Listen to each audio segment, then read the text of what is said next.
I was doing theremin stuff.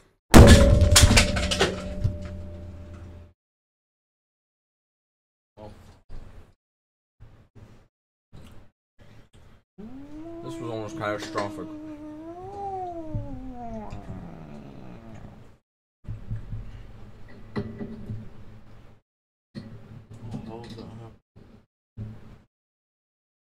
Go get towels right now. Oh yeah, hit some. No, there's just shit all over the floor now.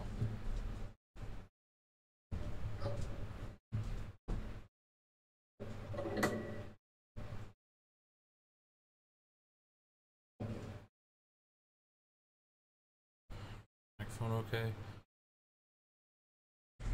Okay.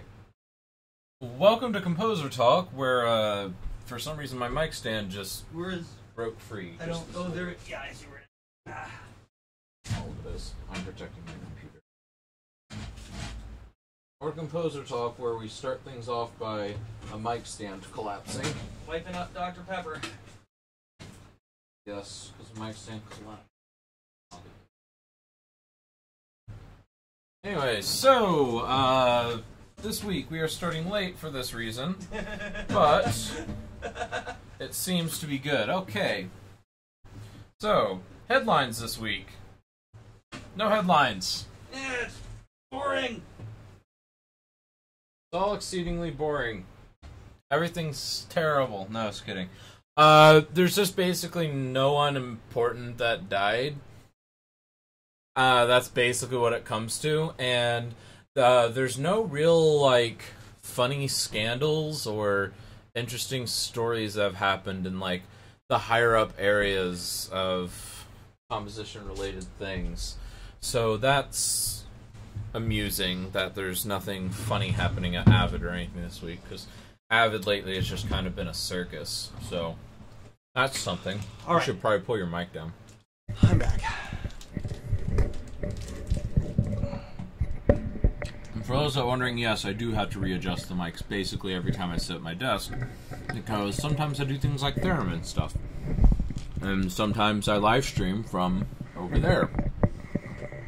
So it really can't be helped. I have a very robust schedule with about 87 different things that I do using the live streaming setup. So, Yep.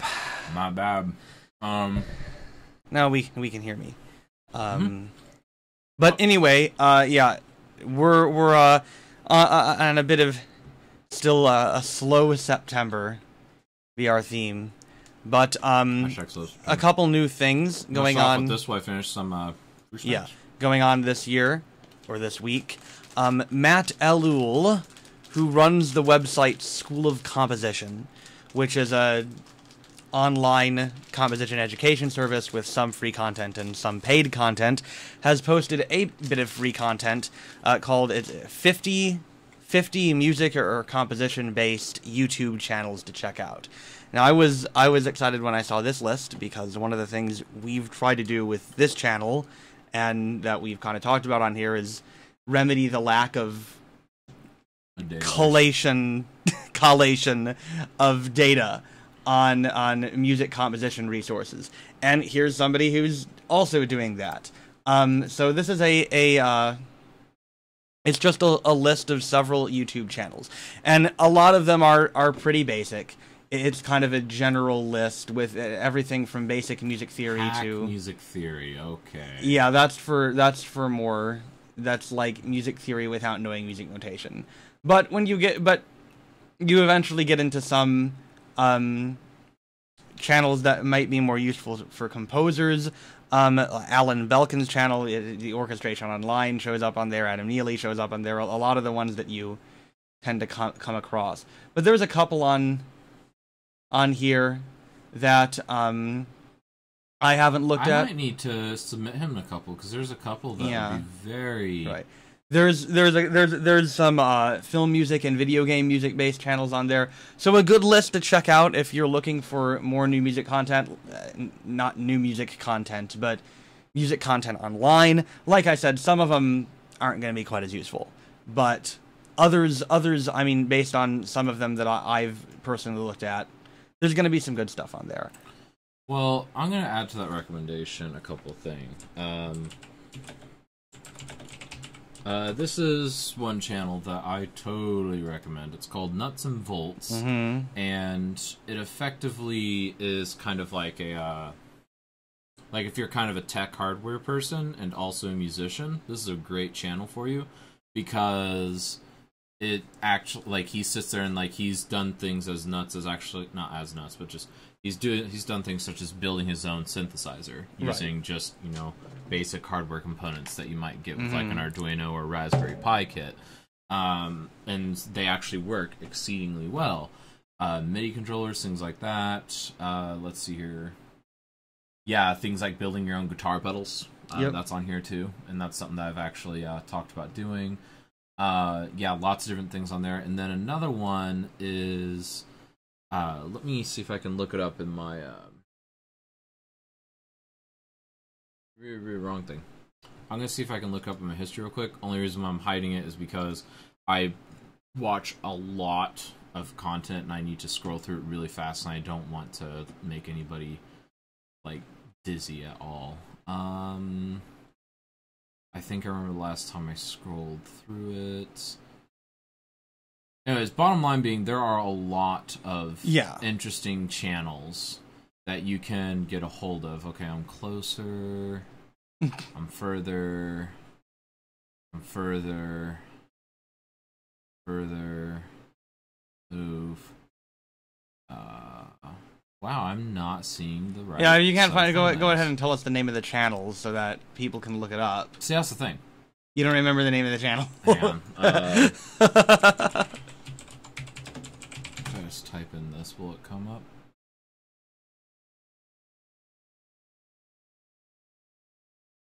Hey, if I try this. This is actually what turned me on.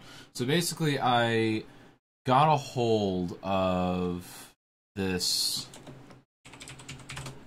channel because I was just looking at some videos of the Moog, or the Moog, however you want to say it, the Moog Mother 32 being performed, because I just kind of wanted to get a feel for the sound, because, you know, I was debating between buying it or a theremin.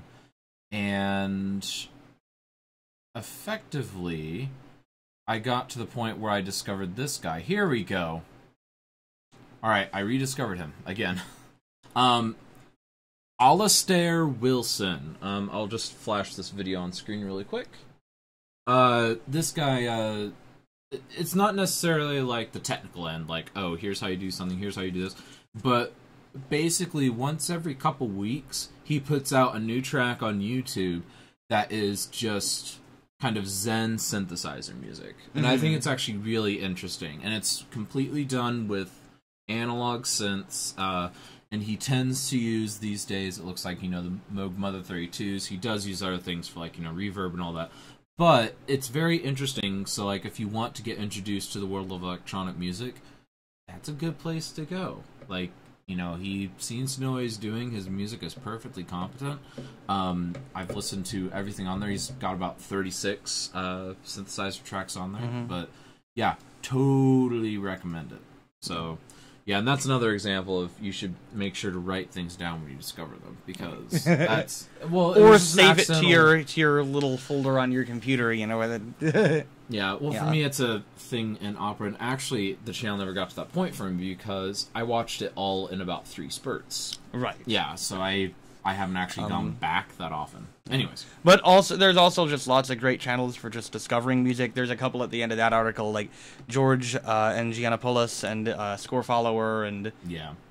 Open Reel isn't on here, probably because Open Reel has stopped posting on a regular basis. Relatable content. Or well, I mean, they still post stuff, but it's like once every couple months. So, but yeah. So check this out, and you know, call in. You can't call in. You can email in with any YouTube channels you, beloved listeners, have come across that you think are helpful, and maybe we'll talk about them on here. Who knows?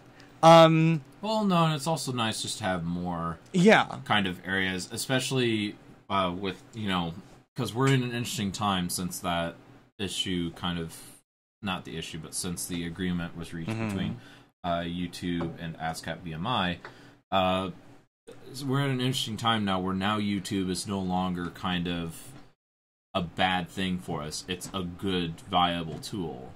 Now, there's a possibility it doesn't stay that way forever, mind you, because for all we know, YouTube could pull out and be like, nah, we don't owe you guys anything.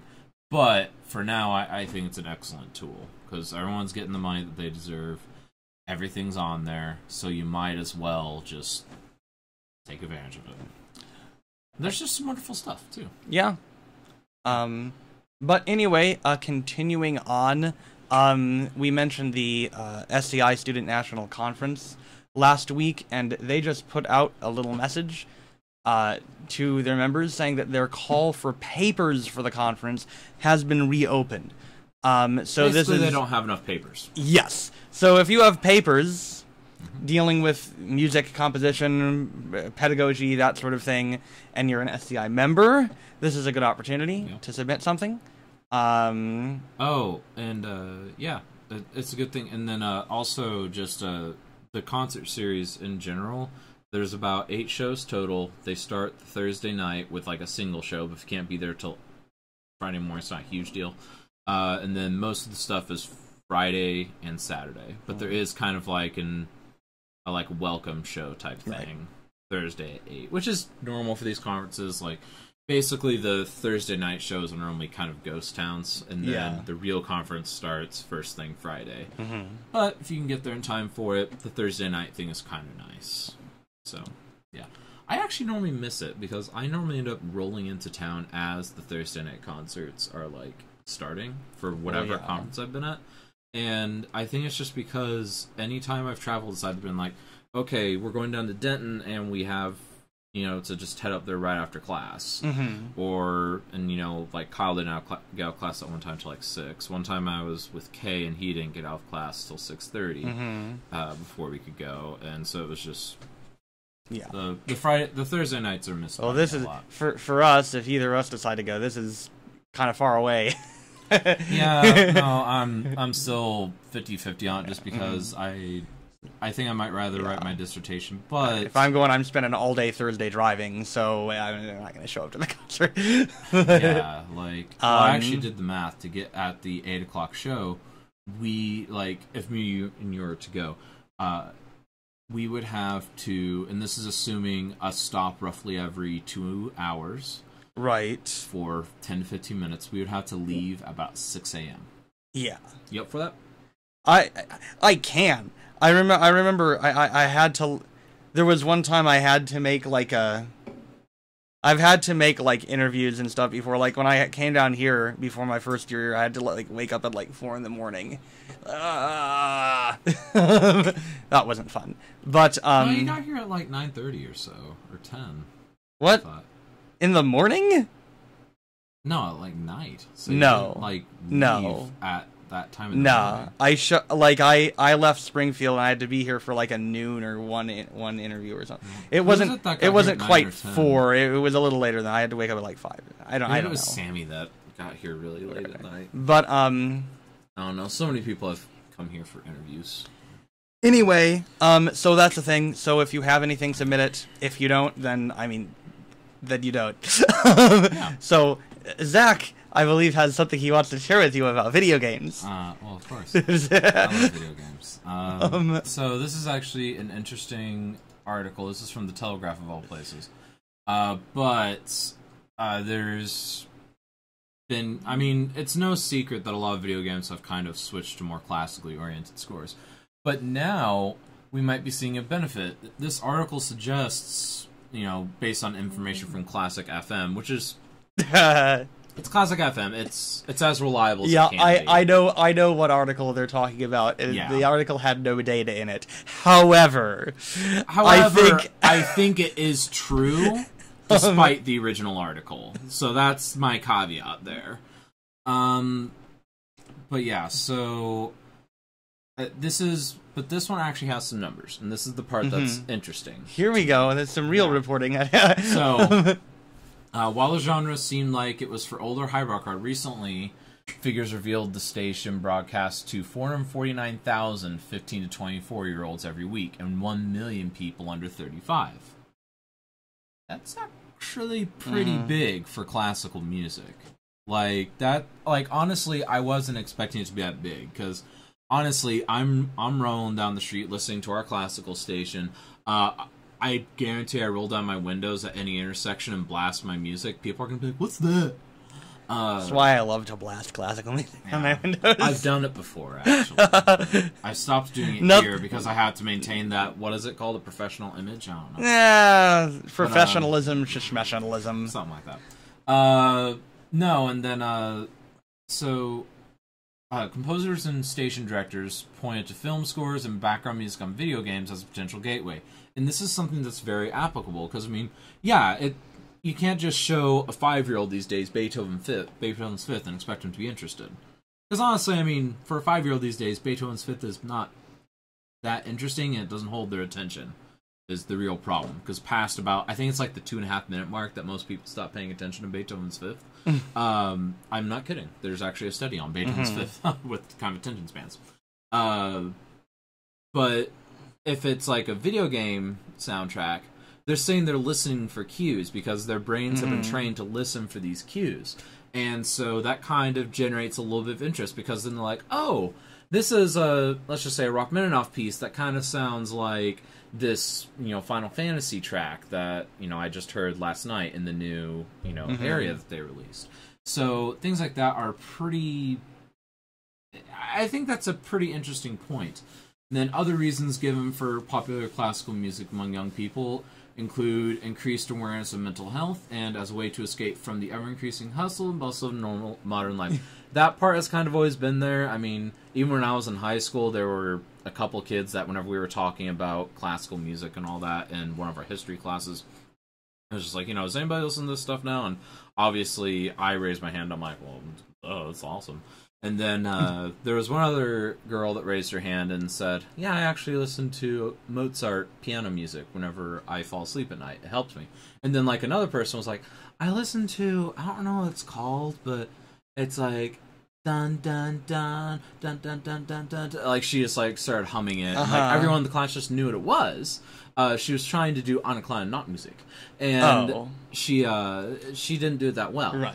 But she got the point across, and, a lot of people relate to that, and then it was revealed just kind of through, like, a 2-minute murmur that a lot of people, whether they knew it or not, were listening to classical music.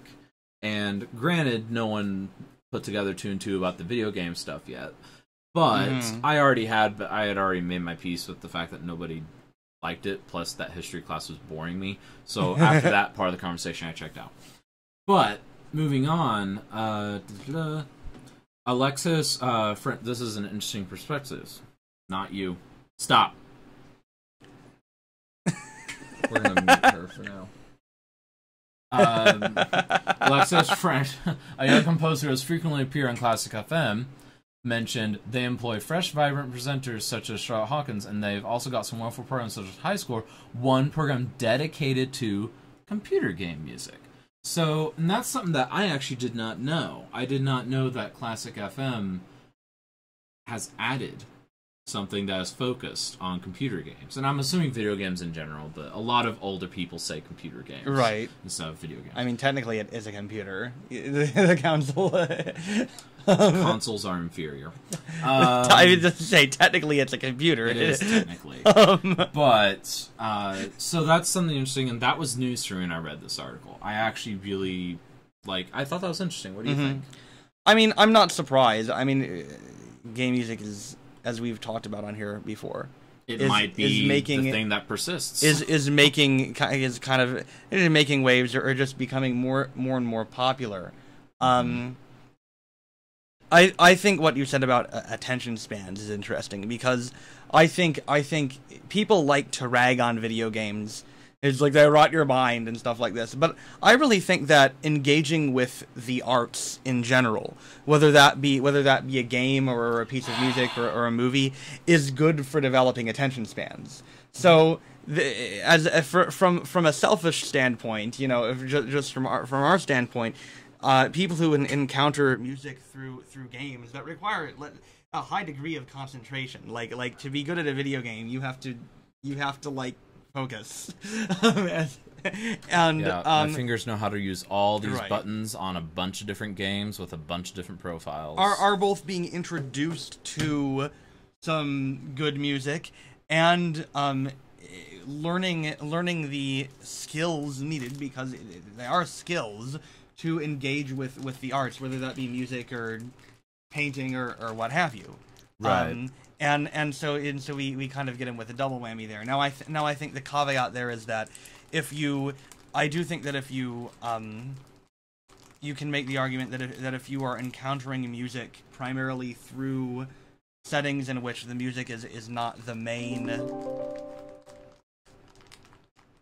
Our computer made a noise. In which the music is not the focus, it can also train your mind to think of music as something to be in the background rather than to be listened to on its own merit. But I mean, I think that all depends on how you frame it. You know, I think that 100%.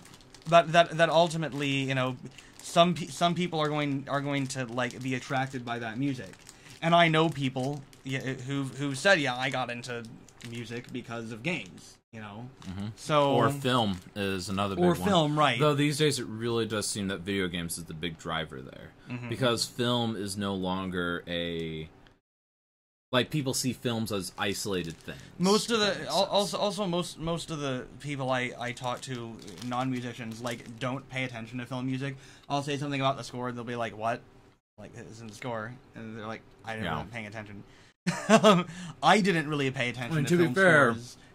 There's a lot going on in a movie like Infinity War, right? and I couldn't tell you anything about the score for Infinity War because I was so caught up in the story, and I haven't seen it as many times as you have. But you guys have watched it 3 times since I picked up the DVD, right?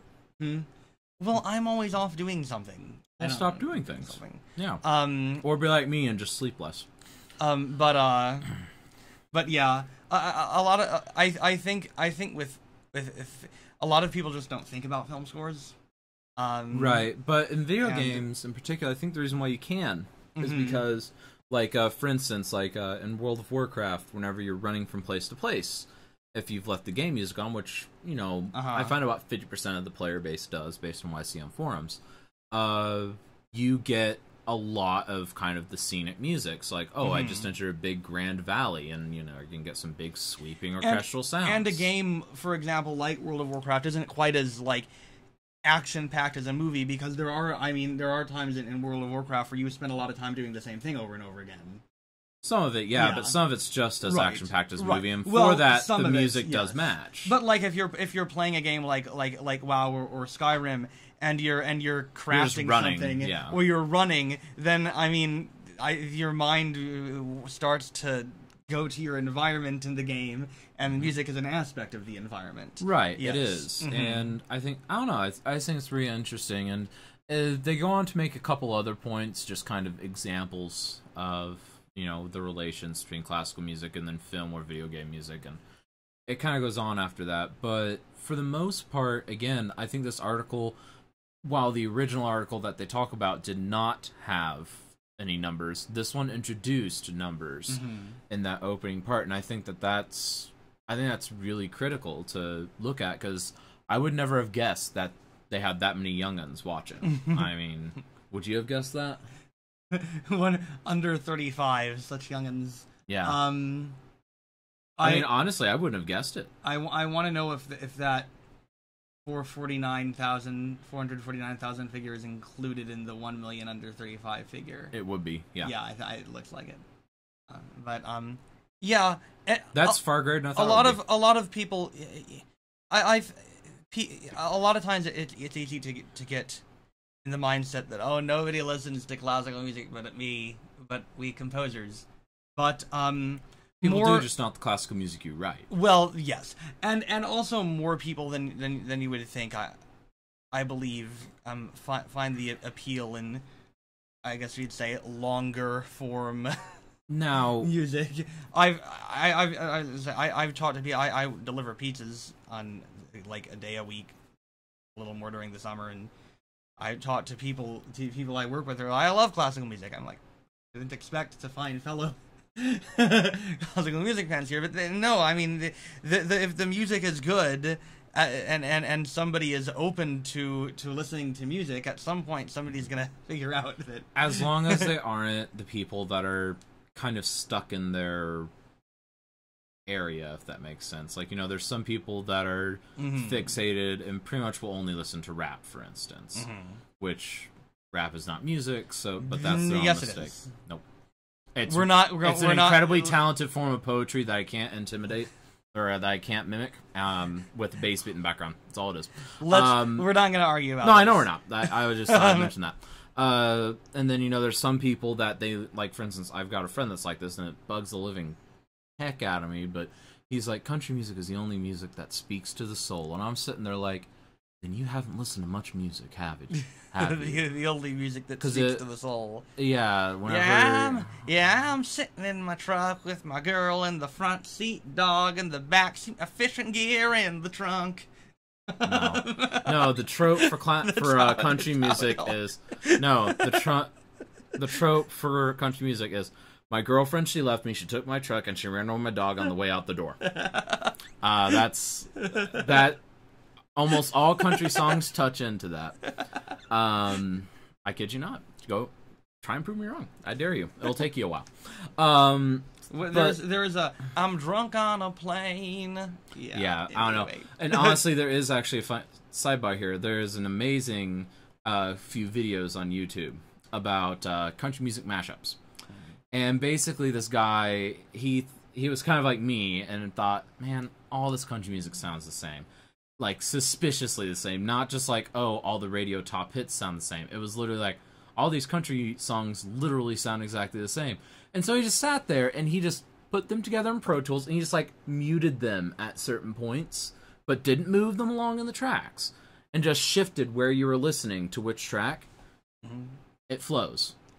Like, all of, like, the top 20 country songs flow together like that. They even have guitar solos in the same place. They have the same introductions. They have dang near the same lyrics. And they have the same really bad tropes that they visit as far as, musical techniques, like turns and all that. So it's just like, people have literally just been rewriting the same country song for years. Before you send us hate mail, which I don't really mind, but... Just to be clear, there's a lot of good country music out there. Well... But you're not going to hear it if you listen to country radio. You're just not. No, this guy did not limit himself to country radio. No, I've heard this video. It's like... One of the pieces, it turns out, is not a country it's mostly pop One of them country. One of them is actually one that won the Country Music Awards. Yeah. And the Country Music Awards are known for being anti-pop country. But yeah, I have friends that complain about it. and I'm also not saying there aren't overused tropes in country music, generally speaking, away from pop country, but there are overused tropes in classical music too. This highlighted the worst. I'm not gonna. Yeah, pop country is bad. I mean, and I think country as a genre has as much quality as any genre out there does. Well, you're welcome to be wrong, but it's okay. But we'll forgive you for being wrong. But anyway. Not really anything in the way of new recordings or important premieres this week. It is pretty slow. Actually, it's kind of something. I'm re-recording Excelsior. Oh, for Excelsior. Yeah. Yes. Yeah, that's kind of new music. It's not really anything. This is Zach's self-promotion segment. Yeah. I could start a self-promotion segment. I mean, I almost finish a piece a week sometimes. So I mean, Max 8's coming out in a couple weeks. So yeah, 2 weeks. Yeah. Anyway, they took down that post though, so I'm gonna be really mad. That probably means that they're like, oh crap, we need more time. Either that, or they weren't planning on telling us, and they were just like saving it type thing. We finally have an air date for season 11 of Doctor Who. I'm really excited. No, comes out October 7th. That has nothing to do with music. That has nothing to do with music. I'll talk about it on here if the music in the show is good. They have a new composer. The old composer for Doctor Who, I will hit the power button. I didn't really enjoy. I will hit the power button like 18 times in a row. I will fry my CPU to make sure you can't tell that stuff. Well, then I'll make my own channel, or do it. I've told you make. I'll just broadcast on this one from my computer. I'll lock you from doing it. Welcome you don't to even know how to Composer broadcast. Yeah, I could figure it. It's not that hard. Okay. I'm sure you could. Anyway, let me know how that works. Anyway, more. Well, we talked about Macs briefly. A little more techie kind of news. A new article from The Independent, prominent UK magazine, just came out that claims that what? You want to hit the desktop button? Scene 3. Yes. There we go. That claims that the biggest threat to the music industry today, in the realm of piracy, is not torrenting any longer, but is rather YouTube download sites. YouTube to MP3 converters. MP4 converters is actually well, how they yeah, do it. I know it'd be MP4. Yeah, this article is a little inaccurate. Right. Get the idea. Though there are tools now that just burn it directly to MP3. So while that's not technically inaccurate, most of the tools do just convert to MP4s, and then you rip the MP3 from the MP4. Either way, so this has actually been a problem for. Honestly, I don't know why people are just learning about this. This has been a problem for a decade. If I recall correctly, there used to be a tool on YouTube where you could download to MP3, and then they took it off because people complained. If I'm not correct. Oh, there was an area on the back end of YouTube where, as a creator, you could. The reason that they took it down was because people were complaining because people were going through the back end. Because you could just type in the code if you knew about how many items down it was. You could just type in some code, act like you were the person, and then you download the song. That's what the problem was. Because the problem was there's just a way to do it, and if there's a way to do it built in, hackers are going to exploit it. Not even hackers. Like, I could do it if I just looked at the page. It's really not hard. All you have to do is pass arguments to the URL. The internet is not very secure, people. But no, this has been a problem for years. Like, I actually had friends in undergrad and high school that, came to me because I've always been kind of the computer guy. And I've had people come to me and be like, oh, this program's not working. I'm like, okay, I'll take a look. And what's the program sometimes? It's YouTube free download.exe. It's like, are you kidding me? I've actually, whenever people have asked me to repair stuff like that, I've actually just not told them, and I've just deleted it from their computer.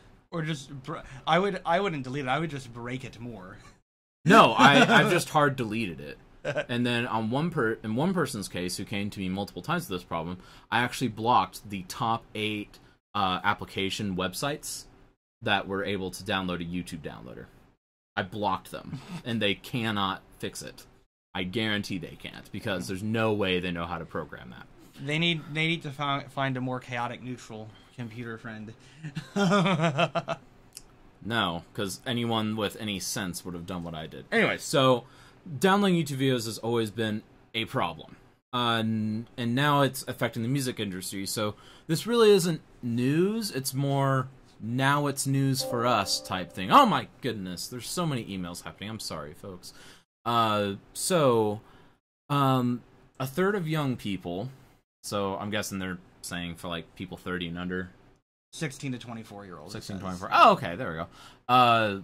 Use sites that illegally convert videos from YouTube to MP3 players, but a major crackdown is underway. Don't do it! This is somewhat baffling to me, because it's so easy just to stream from YouTube that I'm like, why would you go through the extra trouble of downloading them? Because people want to use it for things like, oh, I want to use this when I'm live streaming.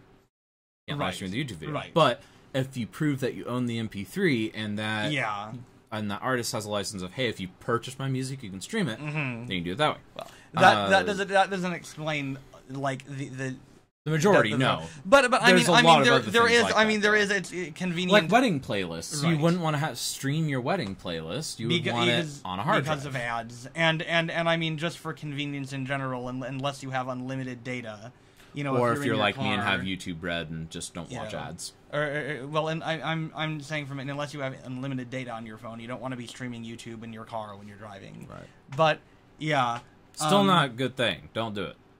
I don't know, but So, websites dedicated to stream ripping from YouTube represent the biggest threat to the global music business, and a major crackdown is en route.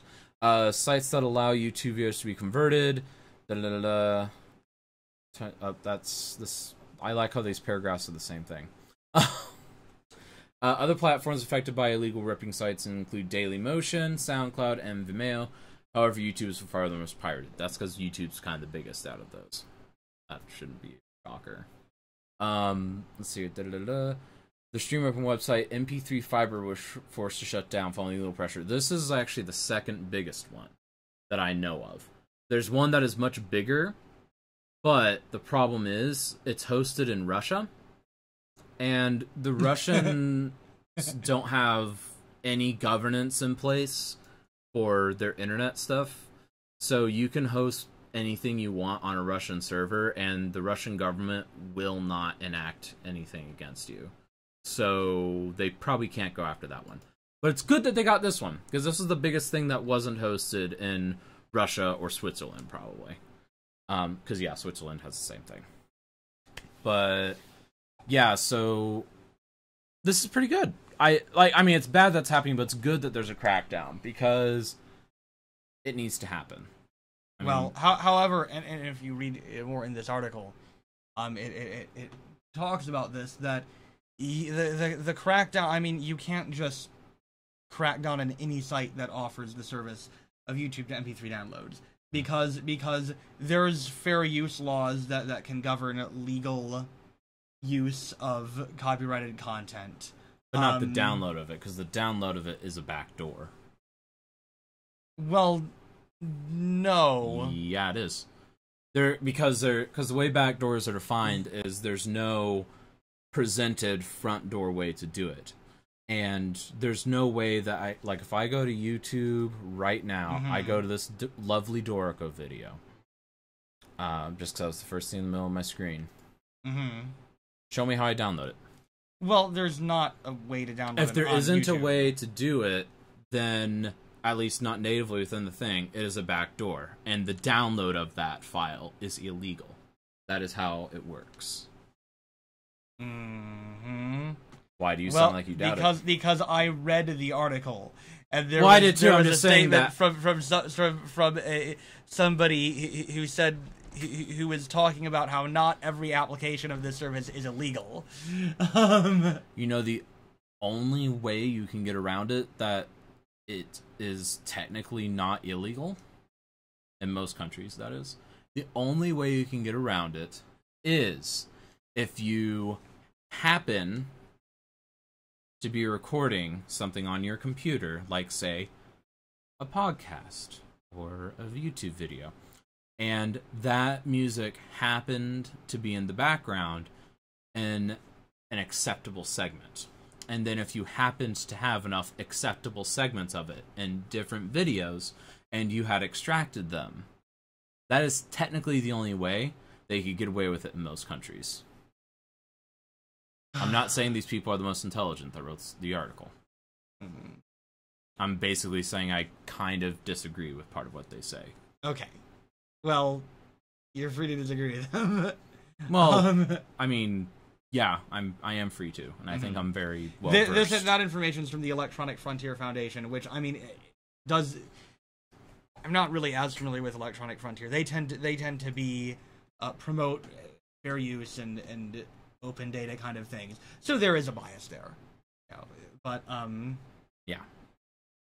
There's a huge bias in this. But you also have one. So I will have not to really look, though, like I will objectively have to look this speaking, to determine if Zach is correct or if this person who they quoted in the article is correct. You're going to be surprised. Well, you should be surprised, but I'm right. Yeah, any audio expressions qualify as non-infringing fair uses under copyright according to these guys. That part, I can tell you just based on my experience, that's kind of a load of hoo-hockey. I mean, there's no way for it to be non-infringing. Like, if I am live streaming World of Warcraft and someone screen captures me playing World of Warcraft and takes it for their own or redistributes it in any way, I can sue them. I have perfect liability to sue them. Not liability, I have the perfect ability. Wow, my brain's melted. But no, I can sue them for misuse. I could only sue them in that case for probably a couple grand for misusing my face and my image. But, I mean, if they use that clip of me doing more egregious things or redistribute it to more than one other person, it really starts to skyrocket. Yeah, but I mean, there are also plenty of applications. This isn't necessarily involve recording video from YouTube, but there's plenty of applications of online data that are generally treated as fair use, because fair use is very poorly defined in copyright law.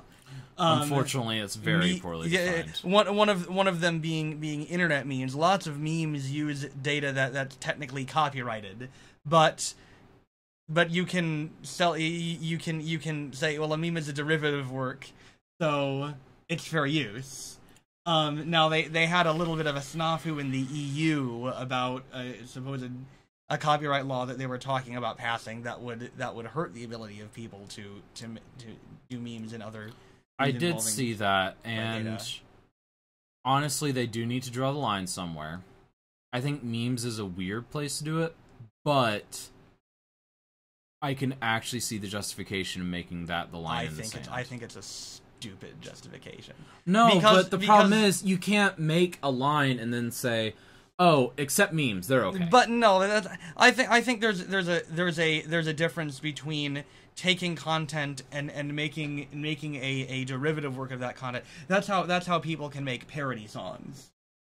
They're in the clear on that because it's considered a derivative work, and but the problem is, but there's a difference between that and appropriating someone else's content for an original work and acknowledging that it's a parody and stealing and taking somebody's content and then selling it. Or not even selling it, even just giving it away. And not receiving stolen goods is illegal. Mm-hmm. I don't think people realize that. And not attributing to. I mean, attribution is an important.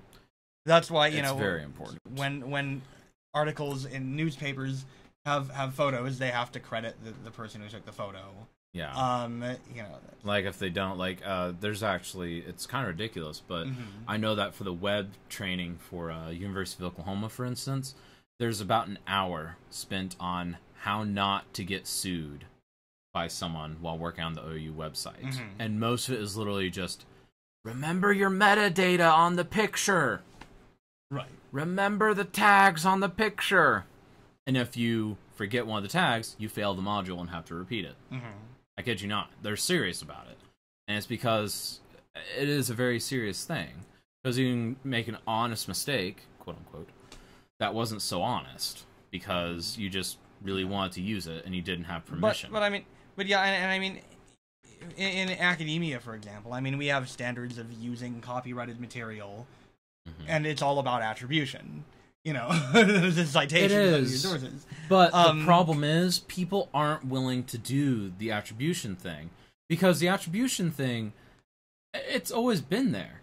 I mean, if, for instance, if this thing goes through that could hurt the memeing community that you're so fond of, if that actually passes, how many people do you actually think in the memeing community are actually going to sit there and say, I am crediting Die Hard at this minute, this second, in this scene with this character played by this actor, shot by this You don't director. have. I mean, even if you're citing something in an article, you don't have to do that. You just say Die Hard.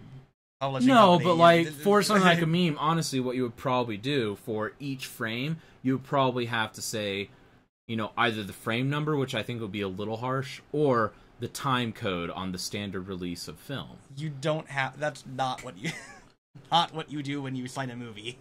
No, I'm saying for a meme, I can see that being the requirement, because for a lot of memes, you kind of mix and match, different frames from the movie, all that such. But now, also, here's the thing. If that law were to get passed, it's never going to be enforced. I mean, it might be enforced on, big pages. But Well, why don't they enforce that stuff, though? They should. Because there is too much on the internet. There comes a point. Okay. It's kind of like, so everyone goes out and murders people. There's a good example is also fan fiction.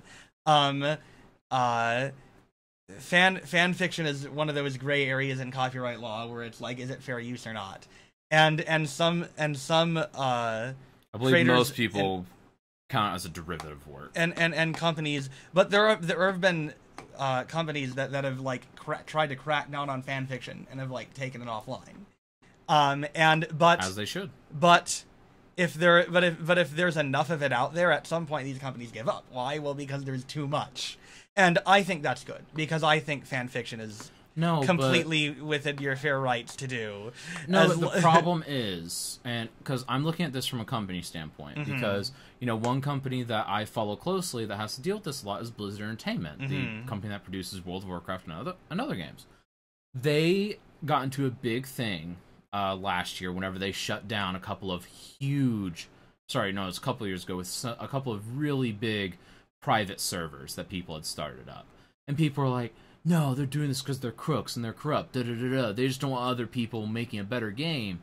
And it's like, well, first of all, it isn't better what you're doing. Second of all, it's completely illegal. Third of all, you realize that if someone has intellectual copyright on something, sees someone breaking it in front of them and does nothing, that is actually enough to void their hold on their copyright.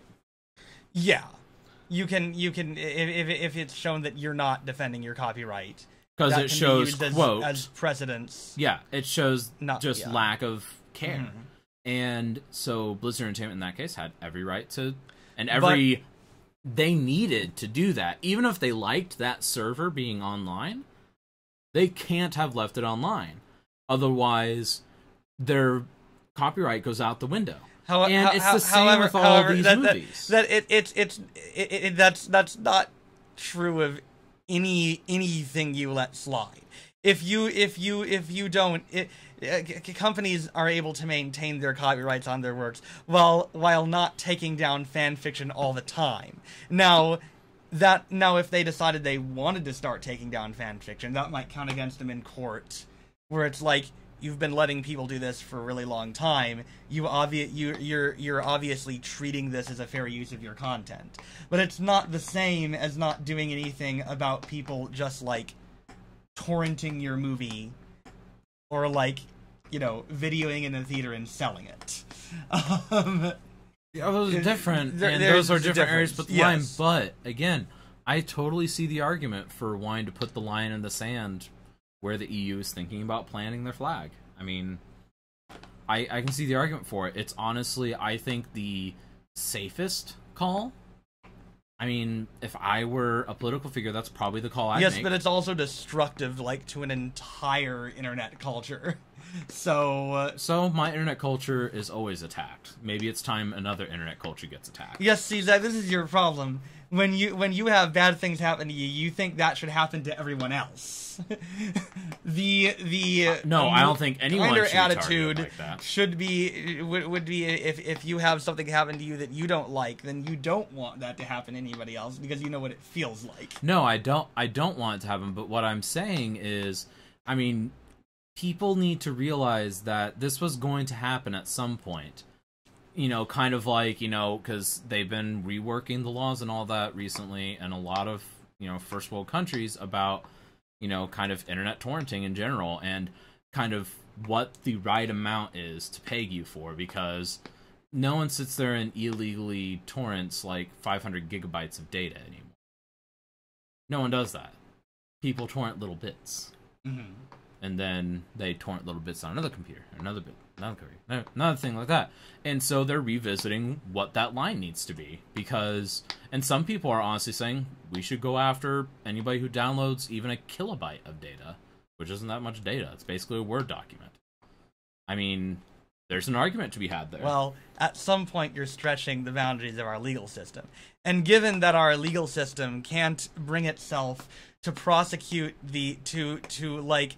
prosecute rapists and murderers in a timely and fashion, I think their priorities might be in the right place if they don't want to try to snag every 16-year-old who torrents audio. But here's how you start that law and make it to where you don't need much enforcement.